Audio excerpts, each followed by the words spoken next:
le Pacquois va donner lieu à deux écoles, l'école de la boussole et l'école des étoiles volantes. L'école de la boussole consiste à mettre un plan.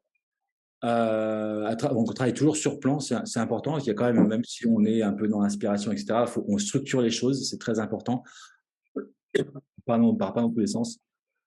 Donc, on a un plan de l'habitation à l'échelle sur lequel nous allons placer un carré au chou qu'on va orienter. Donc, on va chercher où est le nord, où est le sud.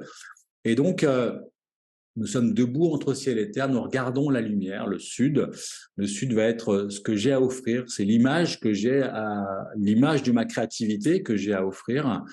Et puis, derrière, c'est ma structure. Vous voyez, c'est tout mon passé sur lequel je me construis, je me repose pour aller de l'avant.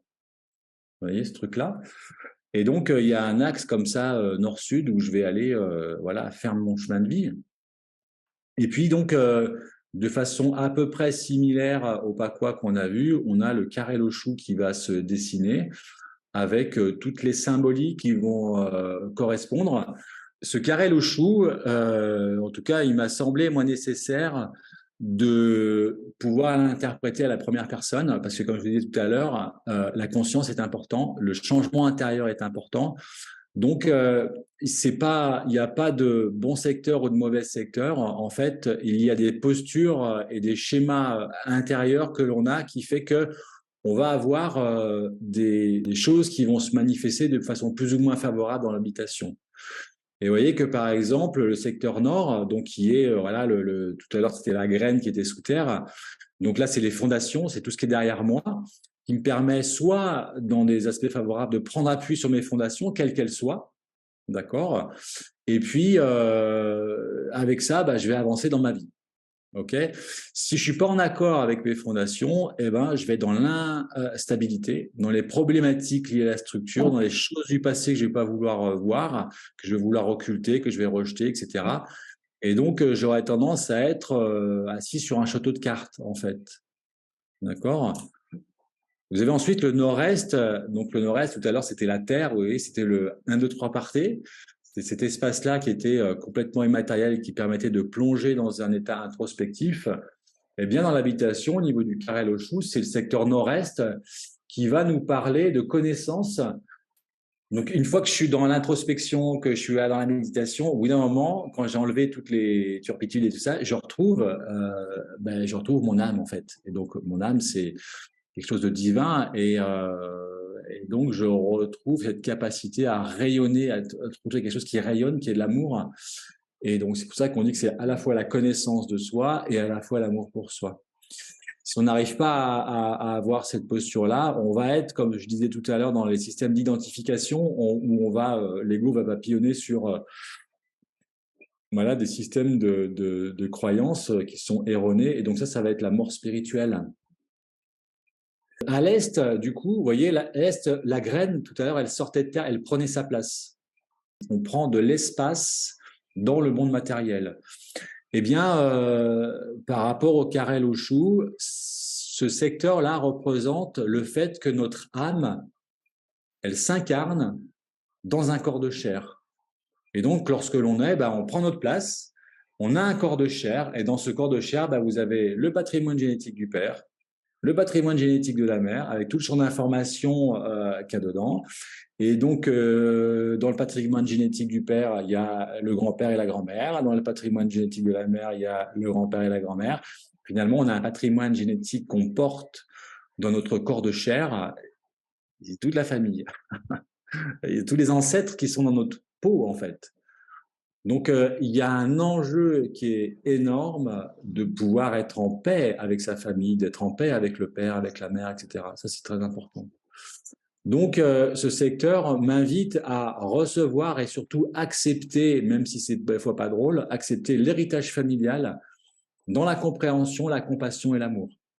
Sinon, on va être dans les problématiques des codes familiaux. On va être, vous voyez, là, mais elle a choisi quand même de s'incarner dans une famille avec telle et telle caractéristique, et puis on va refuser ça. Donc on va être complètement à côté de soi déjà. Parce que, vous voyez, si mon esprit n'accepte pas mon corps de chair, déjà, je me divise intérieurement. Vous voyez, donc, une des façons de rentrer en unité avec soi, ben, c'est d'accepter ce patrimoine génétique, d'accepter la famille, d'accepter le père, la mère, etc., quoi qu'ils aient pu faire. Et c'est là où des fois, il y a des histoires compliquées parce que vous avez des parents ben, qui n'ont pas été forcément sympas, qui ont été violents, qui ont abandonné, etc., etc. Vous avez ensuite la forme. Le sud-est va marquer un espace en relation avec la matérialité. C'est un espace qui est important. On verra tout à l'heure justement la richesse, qu'est-ce qu'on attend de la richesse dans le feng shui. Cet espace-là est important parce qu'il représente la matérialité nécessaire pour voir mon projet aboutir dans le monde matériel. C'est-à-dire que la pomme de tout à l'heure, bah, si elle n'a pas de terre, d'oligo-éléments, si elle n'a pas de nutrition, etc., bah, elle est toute rachitique en fait.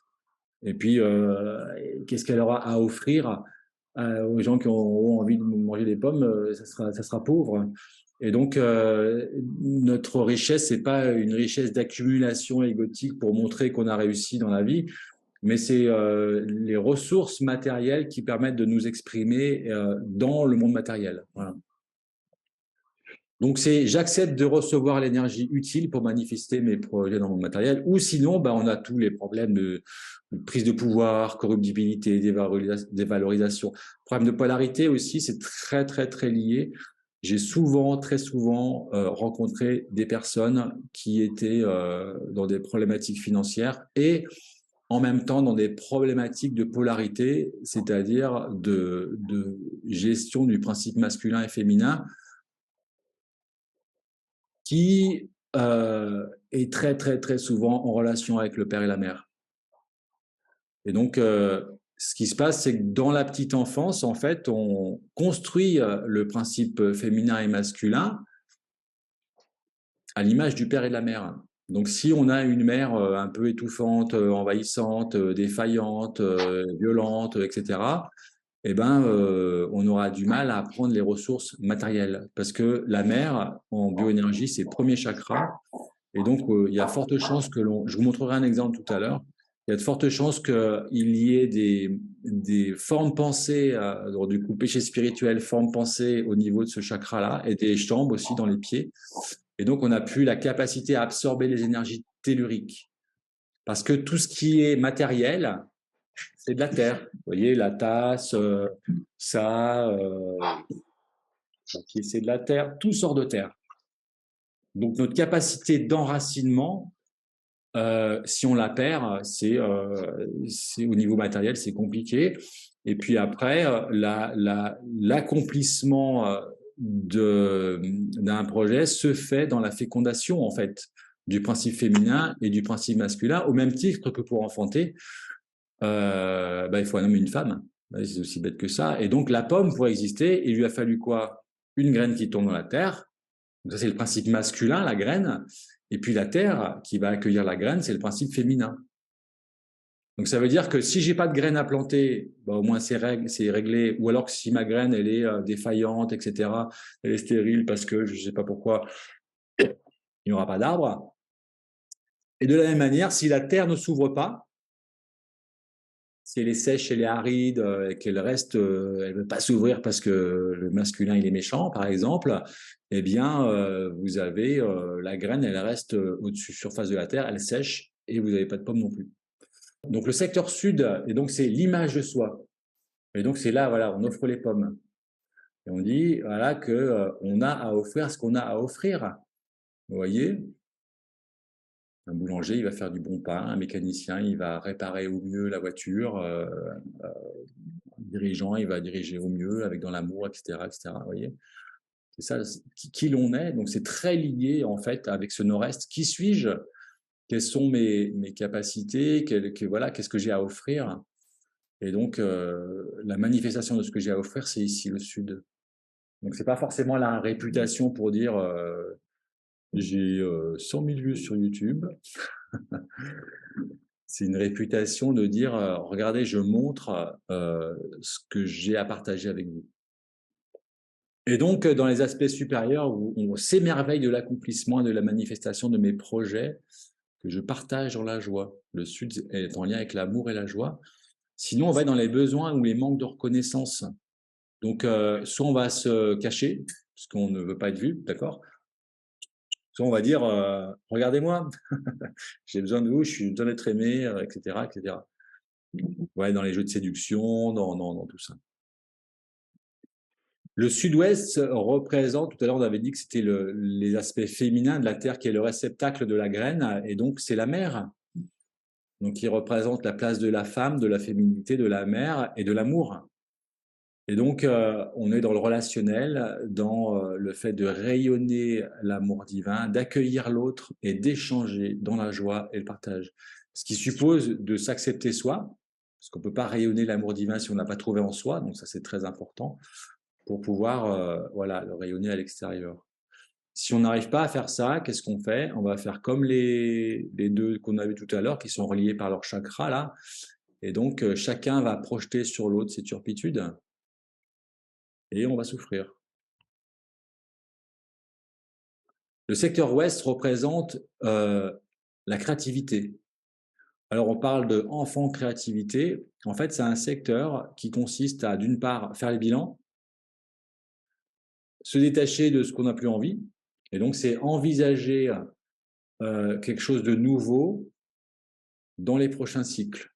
Donc, c'est-à-dire que je vais le mettre en gestation, on va passer la nuit, et demain matin, ou au printemps, ou la fois prochaine, dans le cycle prochain, je vais partir sur une autre dynamique. Vous voyez, s'il n'y a pas la créativité, s'il n'y a pas cette capacité à être dans à la fois le détachement et à la fois les nouvelles choses, on stagne. Donc, on va traîner les vieilles casseroles. Vous voyez, dans le schéma de tout à l'heure, les deux personnes. Mon roi, tiens, c'est très intéressant dans ce film parce que la femme, à la fin, on a l'impression qu'elle va retourner avec son bourreau. Mais vous voyez, si j'ai pas compris et si je me détache pas de mon côté inférieur, je peux rompre la relation avec cette personne. Mais quand je vais avoir une nouvelle relation, ça sera la même en couleur, en fait. Vous voyez. Je suis inspiré pour créer des nouveaux projets et assurer la continuité de ma créativité dans les prochains cycles, sans quoi je suis dans la répétition des schémas et de la souffrance par manque de prise de conscience et de compréhension des expériences vécues. Et puis pour finir, vous avez le nord-ouest qui correspond à la spiritualité, c'est la place du Père. On a vu tout à l'heure que dans le trigramme, c'était le Père céleste, le Père, la création originelle. Et donc, c'est un secteur qui est aussi très lié au nord-est. Parce que quand on est relié au nord-est et qu'on est en lien avec son âme, on se rend compte après, quand on est en lien avec les fraternités de lumière, avec le divin, dans le plan céleste, on se rend compte que c'est la même chose en fait. C'est la même essence. Et donc là, on peut reconnaître sa véritable filiation spirituelle, s'abandonner à l'amour véritable du Père céleste, Yodé-Vodé, accepter l'impermanence des événements et rejoindre l'unité et les lois divines en se reliant au Père éternel.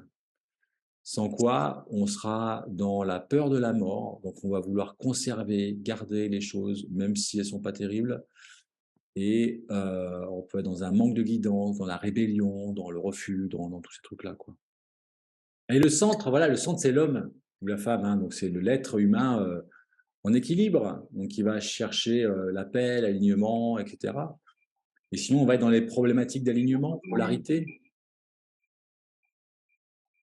Donc du coup, on va voir tout à l'heure, je vais vous montrer les exemples.